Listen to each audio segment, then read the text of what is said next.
बरसत सावन के पानी चलो देवघर घुमा दी रानी। देखो बरसत सावन के पानी चलो देवघर घुमा दी रानी। सारा लोगवा हो सारा लोगवा बाबा के नामवा धरे।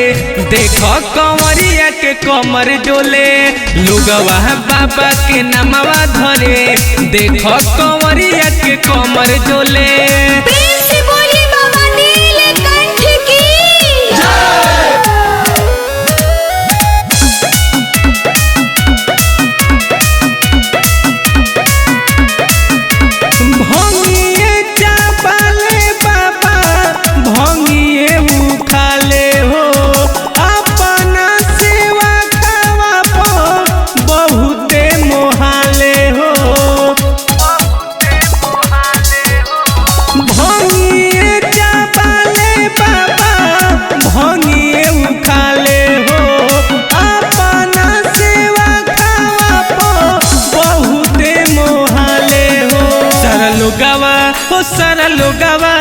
सारा लोगवा बाबा के नामवा धरे।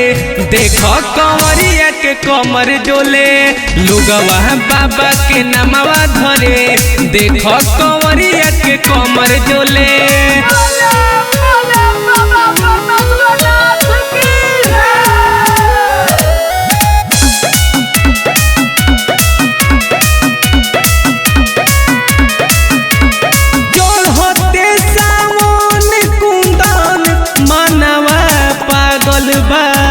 बाबा के सने ही में सोना दिलावा लागल बा। चढ़ते सावन अनुज मानवा पागल बा।